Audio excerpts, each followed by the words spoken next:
వాగ్బలం ప్రేక్షకులకు నమస్కారం. ఈ మకర రాశి వారికి ఈ సంవత్సరం గోచారం ఏ విధంగా ఉంటుంది అనే విషయాన్ని తెలుసుకున్నట్లయితే, మొదటిగా ఉత్తరాషాఢ నక్షత్రం 2, 3, 4 పాదాలు, శ్రవణ నక్షత్రం 1, 2, 3, 4 పాదాలు, ధనిష్ట 1, 2 పాదాలు ఈ మకర రాశిలోకి వస్తాయి. ఈ మకర రాశి వారికి ఏ అక్షరాలు ప్రారంభాక్షరాలు అయితే మకర రాశి అవుతుందని ఆలోచిస్తే భో జా జీ, జూ జే జో, ఖా ఖూ ఖై, గా గి అనేటువంటి అక్షరాలు ప్రారంభాక్షరాలుగా మకర రాశికి వస్తాయి. ఈ సంవత్సరం ఆదాయ వ్యయాలు ఏ విధంగా ఉన్నాయని ఆలోచిస్తే ఆదాయం 8, వ్యయం 14 గాను, రాజపూజ్యం 4, అవమానం 5 గాను ఈ సంవత్సరం మనకు గోచరింపబడుతుంది.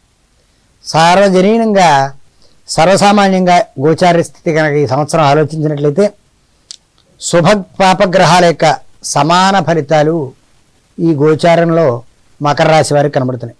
గతంలో ఉన్నటువంటి సామాన్య పరిస్థితి గతంలో కొంత సామాన్యంగానే నడుస్తుంది. గౌరవ మర్యాదలు ఏవైతే ఉన్నాయో అంతంత మాత్రంగానే నడుస్తాయి. గొప్పదైన గౌరవం రాదు, అలాగని హీనపడరు. ఆర్థికంగా కొంత లోటు అనేటువంటిది ఉండకుండానే సామాన్యంగా నడుస్తుంది. అలాగే విద్యార్థులకి శ్రమ మేరకు ఫలితాలు వస్తాయి. కష్టే ఫలి, ఎంత శ్రమ పడతారో అంత మేరకు మాత్రమే ఇందులో మీకు ప్రయోజనం పొందుతారు తప్ప మరొక మార్గం లేదు. అలాగే నూతన అవకాశాలు మీకు ఏర్పడతాయి. జాగ్రత్తగా సద్వినియోగం చేసుకోవాల్సిన అవసరం ఉంది. లిటిగేషన్లుగా దూరంగా ఉండాలి. ఏవో చెప్పకూడని మాటలు చెప్పడం వల్ల, వీళ్ళ మాటలు వాళ్ళకి, వాళ్ళ మాటలు వీళ్ళకి చెప్పడం వల్ల వివాదాల్లో పడి మీరు చిక్కుల్లో పడే అవకాశం ఉంది. వాటికి దూరంగా ఉండడం మంచిది. ఇక మాసవారీగా కనుక ఆలోచించినట్టయితే, ఏప్రిల్ నెలలో కనుక ఆలోచించినట్టయితే గ్రహగతి చాలా మటుకు అనుకూలంగా ఉంది. అలాగే మీకన్నా తక్కువ స్థాయి వారి వల్ల సహాయ సహకారాలు పొంది, మీ అటెండర్ వల్లే, మీకు పనిచేసే వాళ్ళ వల్లే మీరు సహాయ సహకారాలు పొందే అవకాశం ఉంది. అలాగే పగ ప్రతీకారాలు అనేటువంటివి మీలో పెరిగేటువంటి అవకాశం ఉంది. ఉద్యోగులు కొంత అనుకూలత ఏర్పడే పరిస్థితి. అలాగే ఖర్చులు అధికంగా ఉంటాయి. అప్పులు చేయడానికి మాత్రం ప్రయత్నం చేయకండి, అవి విపరీత ధోరణికి పెడతాయి. ఇక మే నెల కనుక ఆలోచించినట్టయితే రవిగురు మార్పుల వల్ల బాధ పెరిగే అవకాశం ఉంది. దూరంగా ఉండేటువంటి దూరపు చుట్టాల వల్ల కొన్ని వివాదాలు వస్తాయి. దుర్వార్తలు కూడా వింటారు, వినకూడని వార్తలు వినేటువంటి అవకాశం ఉంది. కొంతమంది భాగస్వాములు ఎవరైతే ఉన్నారో, వ్యాపార భాగస్వాములు మిమ్మల్ని ఇబ్బంది ఇరకటంలో పెట్టేటువంటి ప్రయత్నాలు చేస్తారు. వాటిని ఆచితూచి గమనించి మీరు బయటికి వెళ్ళాలి. అలాగే కొత్త వ్యాపారాలు పెడదామనుకునే ప్రయత్నం మాత్రం ఎట్టి పరిస్థితులు వద్దు, అపార నష్టాన్ని పొందుతారు. జూన్ నెల కనుక ఆలోచించినట్టయితే 15 రవి యొక్క మారకం వల్ల కొంత మార్పు ఏర్పడే అవకాశం ఉంది. వస్తువాహనాల పట్ల జాగ్రత్తగా ఉండాలి. అవి కొంత రిపేర్లు వచ్చే అవకాశం ఉంది. కుటుంబంతో కలిసి నిర్ణయాలు తీసుకోవడం చాలా మంచిది. అందరూ కూడా కలిసి కూర్చుని మాట్లాడుకోవాలి. అలాగే ఉద్యోగం మారే అవకాశం ఉంటుంది, ఆ సూచనలు కనపడతాయి. కానీ మారడం వల్ల ఇబ్బంది పడతారు. కాబట్టి మారకుండా ఉండడం చాలా మంచిది. గౌరవం పోయినా ఆ పోయేటువంటి పరిస్థితుల వాటిల్లో మీకు అక్కర్లేని వ్యాపారాల్లో తలదూరుస్తారు. అక్కడ గౌరవభంగం కలుగుతుంది. అలాంటి వాటికి జోలికి వెళ్లకుండా ఉండడం మంచిది. ఇక జూలై నెలలో 16న రవి మార్పు వల్ల కొంత అనుకూల ఏర్పడుతుంది మొదట్లో. తర్వాత కొంత మీ ఆగ్రహం వల్ల, మీ కోపం వల్ల, మీ తామసం వల్ల కొన్ని పనులు భ్రష్టు పట్టించుకుంటారు, నాశనం చేసుకుంటారు. కాబట్టి కొంచెం జాగ్రత్త. అనవసరమైనటువంటి ప్రయాణాలు ఉంటాయి మీకు.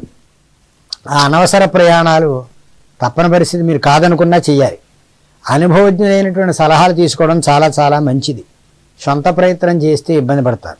ఇక ఆగస్టు నెల కనుక ఆలోచించినట్లయితే ఖర్చులు బాగా పెరుగుతాయి. అలాగే మానసిక అధైర్యం ఉంటుంది. కొంత కుటుంబ సభ్యుల యొక్క సహకారంతో మానసిక ఒత్తిడి నుంచి బయటపడేటువంటి అవకాశం ఉంటుంది. సెప్టెంబర్ నెల కనుక ఆలోచించినట్టయితే చేపట్టినటువంటి పనులన్నీ కూడా పూర్తవుతాయి. ఆప్తుల యొక్క ఆదరాభిమానాలు పెరుగుతాయి. అలాగే వ్యవహారాల పట్ల కొంత ఉద్రిక్తతలు ఉంటాయి. అయినా కొంచెం జాగ్రత్త వహించినట్లయితే అవి చక్కగా సంపూర్ణం అవుతాయి. ఇక మీరు అక్టోబర్ నెల కనుక ఆలోచించినట్లయితే ఒత్తిడి, శ్రమ అనేటువంటిది ఉంటుంది. సంతాన సంబంధమైనటువంటి వ్యవహారాలు అన్నీ పూర్తవుతాయి. వాళ్ళకి ఏమి కార్యక్రమాలు వాళ్ళకి చేయాలో ఆ సౌకర్యాలన్నీ కూడా అమర్చగలుగుతారు. వివాహ నిశ్చయాలు జరుగుతాయి. ఆర్థికంగా కొంత ఇబ్బందులు తగ్గేటువంటి పరిస్థితులు కూడా ఉంటాయి. విదేశీ ప్రయాణాలు కూడా కలిసి వచ్చే అవకాశం అక్టోబర్ నెలలో కనబడుతుంది. ఇక నవంబర్లో కనుక ఆలోచించినట్లయితే వ్యాపారం మెల్లిగా క్రమేసి పెరుగుతుంది. ప్రభుత్వ సంబంధమైనటువంటి కార్యక్రమాలన్నీ కూడా సానుకూలమవుతాయి. రావాల్సిన డబ్బులు వస్తాయి. అలాగే పెండింగ్లో ఉన్నటువంటివన్నీ కూడా మళ్ళీ తొందరగా తిరిగి వచ్చేటువంటి అవకాశం కనబడుతుంది. ఉద్యోగ ప్రయత్నాలు సఫలీకృతం అవుతాయి.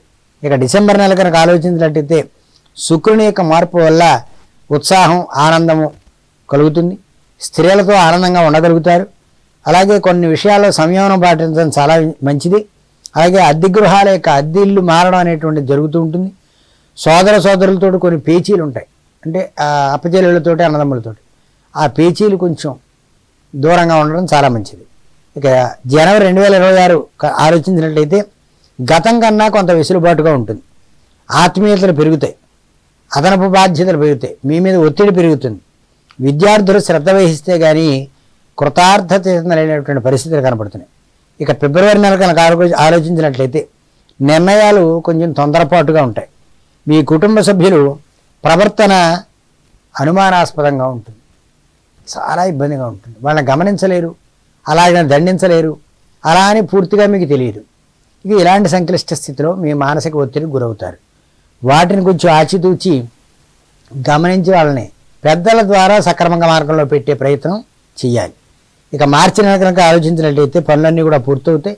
కొంత ప్రతికూలత ఉన్నప్పటికీ కూడా మీకు ఉపకరించినటువంటి బంధుజనం, మీకు ఎవరో సహకరించరు, మీరు అందరికీ సహకరించవలసిందే, కానీ వాళ్ళు మీకు ఏ విధంగానూ సహకరించరు. అటువంటి పరిస్థితులు మార్చి నెలలో కనపడతాయి. సమయానికి ఆహారం కూడా దొరకదు. అలాంటి ఆహార విషయాల్లో కూడా కొంత ఇబ్బంది పడే పరిస్థితి 2026 మార్చిలో కనపడుతుంది.